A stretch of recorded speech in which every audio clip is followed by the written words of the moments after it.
السلام علیکم ورحمۃ اللہ وبرکاتہ۔ ان الحمد للہ نحمده ونستعینه ونستغفره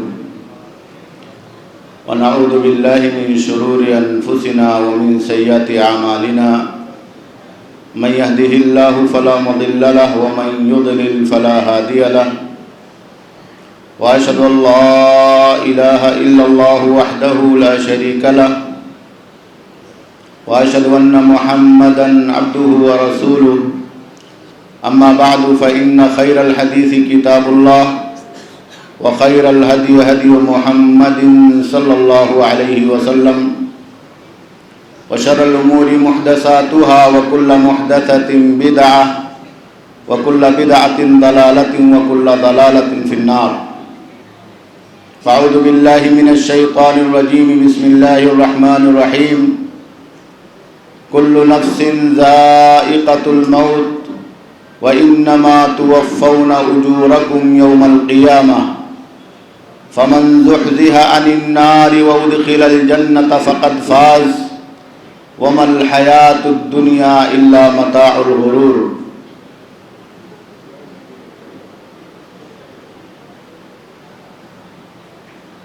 اللہ رب العالمین کی بے شمار حمد و ثنا اور شکر و احسان کے بعد کائنات کے آخری نبی امام الانبیاء سید الاولین والآخرین رحمت للعالمین جناب محمد الرسول اللہ صلی اللہ علیہ وسلم پر اور آپ کے تمام آل و صحاب پر بے شمار درود و سلام اور اللہ کی رحمتیں نازل ہوں۔ میرے دینی بھائیوں اور دوستو، آج مدرسہ اور مسجد عثمان ابن عفان رضی اللہ تعالیٰ عنہ کی اس افتتاحی تقریب کی مناسبت سے میں آپ حضرات کے درمیان حاضر ہوا ہوں۔ اللہ رب العالمین سے دعا ہے کہ اللہ رب العالمین اس مسجد کو ہمیشہ ہمیش کے لیے شاد و آباد فرمائے اور اس کی برکتوں سے تمام لوگوں کو اللہ رب العالمین مالا مال فرمائے۔ جن لوگوں نے اسے قائم کیا ہے اور اس کی تعمیر میں اپنی توانائیاں صرف کی ہیں، اللہ رب العالمین ان کی محنتوں کو اور کاوشوں کو قبول فرمائے، دنیا اور آخرت میں انہیں اس کا بھرپور اجر عظیم عطا فرمائے۔ آپ جانتے ہیں کہ آج کے اس پرفتن دور میں اہل ایمان کی ذمہ داری کتنی زیادہ ہے اور فتنوں کے اس گہما گہمی میں ہماری اور آپ کی اصلاح کے لیے، ہمارے اور آپ کے بچوں کی اصلاح کے لیے، ہمارے نونہالوں کی تعلیم اور تربیت کے لیے اس طرح کی مسجدوں کا، اللہ کے گھروں کا کتنا بڑا رول ہے۔ یہ ایک بہت بڑی سچائی ہے کہ جب کسی مقام پر اللہ رب العالمین کا گھر بنتا ہے تو وہ علاقہ، وہ جگہ اللہ رب العالمین کی نگاہ میں بہت ہی بابرکت اور پسندیدہ بن جاتی ہے۔ وہ جگہ اللہ رب العالمین کی نگاہ میں بہت چنیدہ ہو جاتی ہے۔ مسجد کا رول، اللہ رب العالمین کے گھر کا رول ہمارے اور آپ کے سماج اور معاشرے میں اسی طرح سے ہونا چاہیے جیسے پیارے نبی جناب محمد رسول اللہ صلی اللہ علیہ وسلم کے زمانے رسالت میں ہوا کرتا تھا۔ ایک طرف نمازیں ادا کی جا رہی ہیں تو دوسری طرف صفہ کے چبوترے پر پیارے نبی جناب محمد رسول اللہ صلی اللہ علیہ وسلم کے صحابہ کرام دین اور شریعت کی تعلیم حاصل کر رہے ہیں۔ اسی صفہ کے چبوترے پر اور مسجد کے در و دیوار میں بیٹھ کر اصحاب رسالت کو، صحابہ کرام کو یہ بلند مقام حاصل ہوا کہ انہوں نے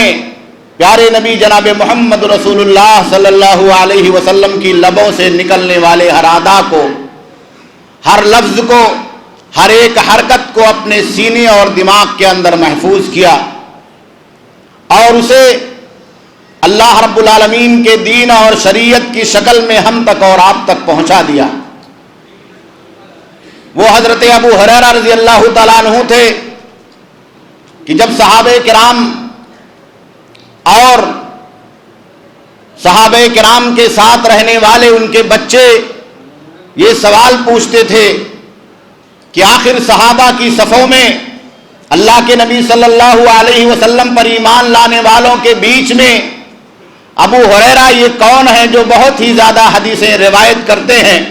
اللہ کے نبی صلی اللہ علیہ وسلم سے سنی ہوئی باتوں کو بیان کرتے ہیں اور پیش کرتے ہیں؟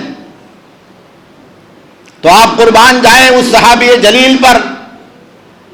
کہ انہوں نے برجستہ مدینہ کے انصار کو، مکہ کے مہاجرین کو، اجلہ صحابہ کو مخاطب کرتے ہوئے اس کا جواب دیا، کہا میں پیٹ کی بھوک کو برداشت کرتے ہوئے، بھوک اور پیاس کی شدت کو برداشت کرتے ہوئے اپنے گھر کو، اپنے کاروبار کو چھوڑ کر پیارے نبی جناب محمد رسول اللہ صلی اللہ علیہ وسلم کے صفہ کے اس چبوترے پر، مسجد نبوی کے اس حجرے پر ایک مسکین کی شکل میں بیٹھ کر آپ کی حدیثوں کو سیکھتا ہوں، یاد کرتا ہوں، سنتا ہوں۔ تو میں نہیں روایت کروں گا تو دوسرا میرے علاوہ کون روایت کرنے والا ہے؟ کہا لوگ کاروبار کر رہے ہیں، مہاجرین جو مکہ سے آئے ہیں وہ مدینہ کے اندر بزنس کر رہے ہیں، انصار جن کے پاس کھیتی ہے، کھجور کے باغات ہیں، وہ اپنے کھجور اور کھیت کے باغ میں مشغول ہیں، اور میں اپنے پیٹ کی بھوک اور شدت کو برداشت کرتے ہوئے پیارے نبی صلی اللہ علیہ وسلم کے پیچھے پیچھے لگا رہتا ہوں۔ آپ اٹھتے ہیں تو میں اٹھتا ہوں، آپ بیٹھتے ہیں تو میں بیٹھتا ہوں، آپ باہر جاتے ہیں مدینہ کی گلیوں میں تو آپ کے ساتھ میں نکل کر کے باہر جاتا ہوں، آپ نماز کے بعد اپنے مصلی پر تشریف رکھتے ہیں تو آپ کے پاس بیٹھ کر کے آپ کی باتوں کو سنتا ہوں۔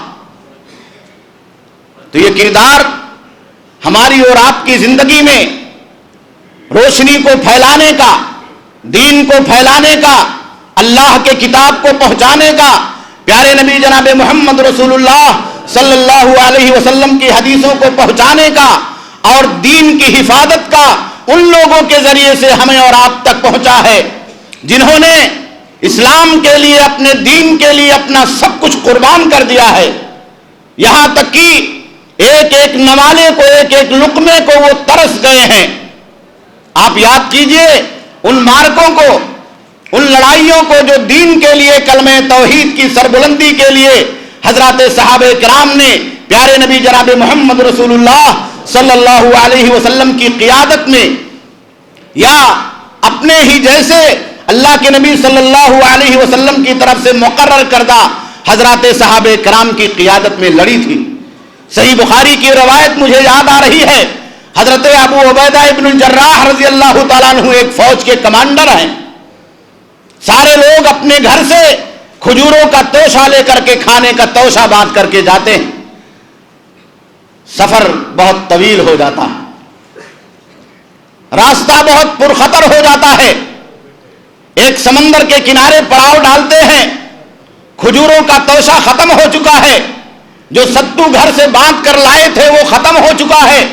کھانے کا جو ساز و سامان ہے وہ ختم ہو چکا ہے۔ حضرت ابو عبیدہ ابن الجراح رضی اللہ تعالیٰ عنہ نے اعلان کروایا کہ جن لوگوں کے پاس جو بچا ہوا سامان ہے، جو کھجوریں بچی ہوئی ہیں، آج کے بعد سے اسے کوئی استعمال نہیں کرے گا، وہ ساری کھجوریں اور وہ سارا بچا ہوا سامان کھانے کا میرے پاس، کمانڈر کے پاس جمع کیا جائے۔ صحابہ کرام نے اپنی اپنی پوٹلیاں، اپنے اپنے کھجور کے تھیلے، جو کچھ بھی بچا ہوا تھا وہ حضرت ابو عبیدہ ابن الجراح رضی اللہ تعالیٰ عنہ کے پاس جو فوج کے کمانڈر تھے جمع کر دیا. راوی بیان کرتے ہیں کہ حضرت ابو عبیدہ ابن الجراح رضی اللہ تعالیٰ عنہ نے دیکھا کہ توشہ بہت کم ہے، کھجوریں ایک آدھ دن میں ختم ہو جائیں گی، تو کہا صرف 2 کھجوریں ایک آدمی کو کھانے کے لیے اس کے بعد سے دی جائیں گی. بعض صحابہ کرام نے کہا کہ کمانڈر حضرت ابو عبیدہ ابن الجراح رضی اللہ تعالیٰ عنہ اگر آپ 2 کھجوریں دیں گے تو یہ تو بہت جلدی ختم ہو جائے گا، ہم اس کے بعد کیا کھائیں گے؟ ہمارا گزر بسر کل کیسے ہوگا، پرسوں کیسے ہوگا؟ ہمیں یہاں ابھی بہت دن گزارنا ہے، مارکا کرنا ہے، اللہ کے دین کے لیے اپنے آپ کو تیار کر کے ہم یہاں لائے ہیں، کافروں کے ساتھ ہمیں لڑائی کرنی ہے. تو حضرت ابو عبیدہ ابن الجراح رضی اللہ تعالیٰ عنہ نے فیصلہ لیا اور اعلان کرایا کہ 2 کھجوروں کے بجائے اب صرف 1 کھجور دیا جائے گا. یہ جذبہ تھا، یہ ان کا حوصلہ تھا، یہ ان کی ایمانداری تھی، یہ ان کا اخلاص تھا، یہ ان کا اللہ پر یقین اور ایمان تھا، ان کا توکل اور بھروسہ تھا کہ وہ دنیا کی نہیں سوچتے تھے، اپنی زندگی بنانے کی نہیں سوچتے تھے، وہ اس دنیا میں کھانے اور پینے کے لیے اپنی خواہشات کا اظہار نہیں کرتے تھے، اس کی تمنا نہیں رکھتے تھے، بلکہ ان کا مطمع نظر وہ اللہ رب العالمین کی آخرت تھی، وہ اللہ رب العالمین کی بنائی ہوئی جنت تھی جس کا پیارے نبی جناب محمد رسول اللہ صلی اللہ علیہ وسلم نے وعدہ فرمایا تھا. تو پھر ایسا ہوا کہ اللہ رب العالمین نے اپنی قدرت سے اور اپنے فضل سے سمندر کے کنارے ایک بڑی مچھلی بھیج دی. صحابی بیان کرتے ہیں، واقعہ طویل ہے، میں اس تفصیل میں نہیں جاؤں گا. وہ بیان کرتے ہیں کہ اتنی بڑی مچھلی تھی کہ اس کو ہم لوگوں نے نکالا اور کئی دنوں تک اس کا گوشت ہم نے مچھلی کا کھایا. اس کی ہڈی کو جب ہم نے نکال کر کے کھڑا کیا تو ایک اونٹ نیچے سے گزر سکتا تھا، اتنی بڑی مچھلی تھی. اللہ نے برکت دی. تو ایمان میں بہت برکت ہے، اخلاص میں بہت برکت ہے، ہمارے اور آپ کے نیک جذبات میں بہت برکت اللہ رب العالمین نے رکھی ہے. اگر ہمارا ایمان صحیح ہو، ہمارے ارادے صحیح ہوں، ہمارے جذبات صحیح ہوں، ہماری نیتیں صحیح ہوں اور ہمارا مطمع نظر اللہ رب العالمین کی آخرت ہو، ہمارا مطمع نظر ان بلندیوں تک پہنچنا ہو جن بلندیوں تک پہنچنے کے لیے حضرات صحابہ کرام نے اپنا گھر چھوڑ دیا تھا، اپنے بیوی بچوں کو چھوڑ دیا تھا، اپنا وطن چھوڑ دیا تھا، ہجرتوں کے دشوار گزار راستے کو اختیار کر کے پیارے نبی جناب محمد رسول اللہ صلی اللہ علیہ وسلم کے ایک ایک قدم کو نقش قدم بنا لیا تھا. جہاں گئے اللہ کے نبی صلی اللہ علیہ وسلم اور جہاں آپ نے اپنے آپ کو رات گزارنے کے لیے یا کھانا کھانے کے لیے، یہاں تک کہ قضائے حاجت کے لیے یا کسی اور ضرورت کے لیے پیارے نبی جناب محمد رسول اللہ صلی اللہ علیہ وسلم نے قیام فرمایا، وہاں بیٹھے تو صحابہ کرام کا جذبہ اتباع کا، محبت کا، ایمان کا اتنا زیادہ تھا کہ جب بھی اس راستے سے کبھی گزرے تو آخرت کو سوچتے ہوئے پیارے نبی جناب محمد رسول اللہ صلی اللہ علیہ وسلم پر ایمان کو سوچتے ہوئے اور اللہ کے نبی جناب محمد رسول اللہ صلی اللہ علیہ وسلم سے، دین سے سچی محبت کا اظہار کرتے ہوئے اسی جگہ پر بیٹھے، اسی جگہ پر قیام کیا جہاں پیارے نبی جناب محمد رسول اللہ صلی اللہ علیہ وسلم نے قیام فرمایا. محبت جب ایمانی طاقت میں تبدیل ہوتی ہے تو وہ اللہ کے نبی صلی اللہ علیہ وسلم کی سچی اتباع بن جاتی. محبت جب ایمانی طاقت کے اندر تبدیل ہوتی ہے تو ہماری دنیا کے بجائے ہماری آخرت بن جاتی ہے. محبت جب ایمانی طاقت کے اندر تبدیل ہوتی ہے تو ہمیں ایسی توانائی، ایسی قوت عطا کرتی ہے جو قوت اللہ رب العالمین کی طرف سے اس کائنات کے اندر اہل ایمان کو، انبیاء کو، اولیاء کو، اتقیاء کو، صالحین کو، اللہ کے ماننے والے نیک بندوں کو اس کائنات کے اندر حاصل ہوئی.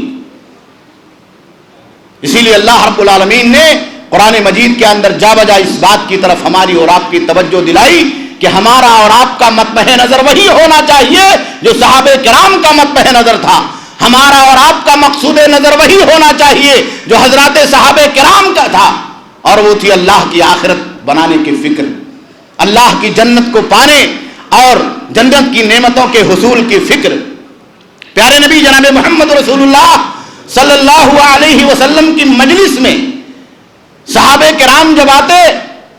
تو اللہ کے نبی صلی اللہ علیہ وسلم سے سوال پوچھتے. آپ صحیح بخاری پڑھیے, صحیح مسلم پڑھیے, حدیث کی کتابوں کا آپ مطالعہ کیجئے, آپ کو سینکڑوں ایسی حدیثیں ملیں گی جس میں حضرات صحابہ کرام کے بارے میں اس بات کی روایت موجود ہے کہ وہ پیارے نبی صلی اللہ علیہ وسلم کی بارگاہ میں سراپا حاضر ہوتے تو آپ سے کہتے کہ دلنی علی عمل اذا عملتہ دخلت الجنہ, کہ اللہ کے نبی صلی اللہ علیہ وسلم آپ ایسا عمل بتائیے, ایسی نیکی بتائیے, ایسا کام بتائیے کہ اگر میں اس کام کو کر گزر جاؤں تو جنت کے اندر پہنچ جاؤں, جنت کا مستحق بن جاؤں. یہی ایک مومن کی زندگی کا مطمع نظر ہوتا ہے, مقصود نظر ہوتا. ہماری اور آپ کی زندگی میں ہمارا اور آپ کا یہی ٹارگٹ ہوتا اور یہی ہونا چاہیے ہر اہل ایمان کا, مومن بندے کا, چاہے وہ جوان ہو, چاہے بوڑھا ہو, چاہے مرد ہو, چاہے عورتیں ہوں, چاہے سماج کے کسی بھی طبقے سے اس کا تعلق ہو. یہی ہماری اور آپ کی نگاہوں کے سامنے ہمارا اور آپ کا مقصد ہونا چاہیے, نشان امتیاز ہونا چاہیے کہ ہمیں اللہ کی جنت میں جانا. یہی سے ہماری اور آپ کی دنیا شروع ہوتی ہے, اور اگر ہم نے اور آپ نے یہ ٹارگٹ اپنی زندگی میں نہیں رکھا تو ہماری اور آپ کی دنیا کی شروعات نہیں ہوئی. ہم نے گویا کہ اپنی زندگی کو اللہ سے دور کر کے, اللہ کے ایمان سے دور کر کے, اللہ کی بنائی ہوئی آخرت سے دور کر کے, اللہ کے تقوی سے دور کر کے, اللہ کے خوف سے دور کر کے, اللہ کی جنت سے دور کر کے, اللہ کے بنائی ہوئی جنت کی بے شمار بے پایا نعمتوں سے دور کر کے اپنے آپ کو دنیا کا بندہ بنا لیا. قرآن مجید کی جو آیت کریمہ میں نے پڑھی اس میں اللہ رب العالمین نے اسی بات کی طرف اشارہ کرتے ہوئے بیان فرمایا, کل نفس ذائقۃ الموت, ہر ایک کو جانا. یہ جانے کا جو راستہ اللہ نے سکھایا ہے موت کا, یہ وہی لے جاتا ہے ہمیں اور آپ کو, ہمارے ایمان کو تازہ کرتا ہے. آپ سوچئے ہمارے اور آپ کے گرد و پیش روزانہ کتنے حادثات ہو رہے ہیں. آپ سوچئے سماج اور معاشرے کے اندر ایک چلتا پھرتا کھاتا پیتا صحت مند انسان کس طریقے سے راستہ چلتے ہوئے ہارٹ اٹیک کا شکار ہوتا ہے اور موت کے منہ میں پہنچ جاتا ہے. ہم چاہتے ہیں کہ اس سے ملاقات ہو جاتی, ہم چاہتے تھے کہ اس سے کچھ بات ہو جاتی, ہم چاہتے کہ اس سے کچھ تبادلے خیال ہو جاتا, ہم چاہتے تھے کہ اس سے زندگی میں کچھ توجہات حاصل ہو جاتی, کچھ گفتگو حاصل ہو جاتی, لیکن کچھ نہیں. جو رب کی مرضی ہے, جو رب کا فیصلہ ہے, جو اللہ کا ارادہ ہے, جو اللہ رب العالمین کا حکم ہے, وہ اس کائنات کے اندر چلتا ہے اور دنیا سے لوگ چھوڑ کر کے اسی بارگاہ میں پہنچ جاتے ہیں جہاں وہ پہنچنا نہیں چاہتا, جہاں وہ اپنے کو لے نہیں جانا چاہتا ہے. اور یہی ایمان ہے کہ ایک مومن بندہ اللہ رب العالمین پر ایمان رکھتا ہے کہ زندگی اسی کی دی ہوئی ہے, جان بھی اسی کی بخشی ہوئی ہے, اور جب چاہے گا اس امانت کو اللہ رب العالمین ہم سے اور آپ سے واپس لے لے گا. جب چاہے گا اللہ رب العالمین ہمیں اور آپ کو اپنی بارگاہ کی طرف بلا لے گا. پیارے نبی جناب محمد رسول اللہ صلی اللہ علیہ وسلم نے اسی لیے ہمیں اور آپ کو یہ دعا سکھلائی جس کا تذکرہ قرآن مجید کے اندر ہے کہ انسان کو, ایک مومن بندے کو جب مصیبت حاصل ہوتی ہے, کوئی پریشانی حاصل ہوتی ہے تو وہ انا للہ و انا الیہ راجعون پڑھتا ہے. انا للہ و انا الیہ راجعون. موت دوسرے کی آئی ہے لیکن موت کی یاد کو ہم نے اور آپ نے اپنے سینے کے اندر تازہ کر لیا. خبر آئی کسی آدمی کے انتقال کی, کسی آدمی کے عزیز کی دنیا چھوڑ جانے کی, تو ہم کہتے ہیں انا للہ, ہم بھی اللہ کے لیے ہیں, وَإِنَّا إِلَيْهِ رَاجِعُونَ, ہم بھی اللہ کی طرف پلٹ کر جانے والے, ہمارا بھی راستہ وہی ہے. یہ دنیا گزرگاہ ہے. پیارے نبی جناب محمد رسول اللہ صلی اللہ علیہ وسلم نے بیان فرمایا اسی لیے کہ یہ دنیا مسافر کی گزرگاہ, یہ پلیٹ فارم ہے, اسٹیشن ہے. یہاں ہمیں اور آپ کو قیام نہیں کرنا ہے, یہاں ہمیں اور آپ کو گھر نہیں بسانا ہے, یہاں ہمیں اور آپ کو پڑاؤ نہیں ڈالنا ہے, یہاں ہمیں اور آپ کو ابدی زندگی کے لیے اپنے آپ کو آمادہ اور تیار نہیں کرنا, بلکہ قیام گاہ ہے. صرف گزرنے کی نیت لے کر کے یہاں ہمیں اور آپ کو رہنا ہے اور گزر جانا, اسی منزل کی طرف اپنے آپ کو آگے بڑھا لینا ہے جو منزل اللہ نے مقرر کی. کہا کراکبن استظل تحت ظل شجرۃ ثم راح، کہا کہ ایک مومن کی مثال اس سوار کی طرح سے ہے، اس مسافر کی طرح سے جو سخت دھوپ میں راستہ چلتے ہوئے تھک کر کے چور ہو کر کے کسی درخت کے نیچے سایہ حاصل کرنے کے لیے بیٹھ جاتا، اور جب ٹھنڈک مل جاتی، کچھ راحت مل جاتی ہے، پھر وہ وہاں سے اٹھ کر کے آگے نکل جاتا، اپنی منزل کی طرف رواں دواں ہو جاتا۔ جب تک منزل نہیں آتی ہے اسے تھکاوٹ کا ہزاروں احساس ہو، ہزاروں مشکلات راستے میں آئے، ہزاروں پریشانیاں آئے، ان پریشانیوں کو جھیلتے ہوئے، پڑاؤ ڈالتے ہوئے، جگہ تبدیل کرتے ہوئے، سایہ حاصل کرتے ہوئے وہ اپنی منزل تک پہنچنے کے لیے رواں دواں رہتا۔ یہی ہماری اور آپ کی زندگی کا اللہ رب العالمین نے اور اللہ کے آخری نبی صلی اللہ علیہ وسلم نے مثال دیا، اس کی تشبیہ دی ہے کہ یہ دنیا گزرگاہ ہے، یہاں ہمیں ایک مسافر کی طرح سے پڑاؤ ڈالنا ہے اور پھر آگے کی طرف قدم بڑھا دینا۔ کل نفس ذائقۃ الموت وانما توفون اجورکم یوم القیامہ۔ یہاں جو محنتیں ہو رہی ہیں، یہاں جو نیکیاں ہو رہی ہیں، یہاں جس ایمان کو ہم نے اور آپ نے قبول کیا ہے، یہاں جس نیک جذبے سے پیارے نبی جناب محمد رسول اللہ صلی اللہ علیہ وسلم کی ہم نے اطاعت کی ہے، یہاں زندگی کی مشکلوں کو جھیلتے ہوئے ہم نے جس طریقے سے صبر اور ثبات کے ساتھ اپنے ایمان کی حفاظت کی ہے، ہم اللہ کے دین پر قائم رہے ہیں، تو اللہ کا وعدہ ہے کہ اس کا بھرپور بدلہ قیامت میں اللہ کی بارگاہ میں ملے گا۔ یہ اللہ کا وعدہ ہے، انما توفون اجورکم یوم القیامہ، کہا بھرپور بدلہ قیامت میں تمہیں ملنے والا۔ جب دنیا کے لوگ بدلے سے محروم کر دیے جائیں گے، جب دنیا کے لوگ اللہ کی نعمتوں سے محروم کر دیے جائیں گے، جب دنیا کے لوگ جنت کی خوشبوؤں سے محروم کر دیے جائیں گے، جب دنیا کے لوگ جنت کی آسائشوں سے محروم کر دیے جائیں گے، تو ایک مومن اس بیچ سے کھڑا ہوگا، ایمان کی طاقت لے کر کے کھڑا ہوگا،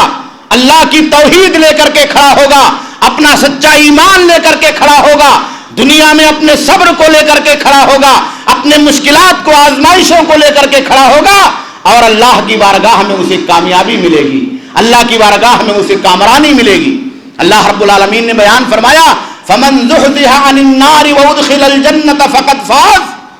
کہا کہ کامیاب آدمی وہ ہے جو دنیا میں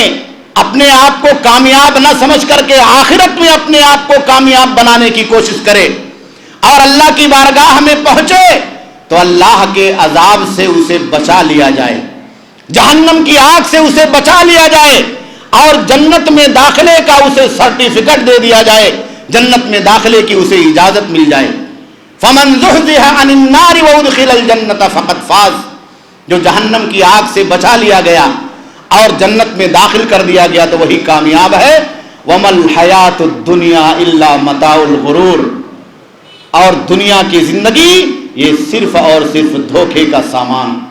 یہاں بچوں کا دھوکہ ہے، یہاں اولاد کا دھوکہ ہے، یہاں مال کا دھوکہ ہے، یہاں پراپرٹی کا دھوکہ ہے، یہاں دنیا میں ابدی طور پر رہنے کا اس کی تمناؤں کا دھوکہ ہے، یہاں شیطان کا دھوکہ ہے، یہاں ہماری اور آپ کی زندگی کو برقرار رکھنے کا دھوکہ ہے، قدم قدم پر دھوکہ ہے، ایک ایک ڈگر پر دھوکہ ہے۔ آپ تصور کیجئے کہ آدمی دنیا کی زندگی کے اندر اللہ رب العالمین کے لیے اتنا مضبوط ایمان رکھتا ہے،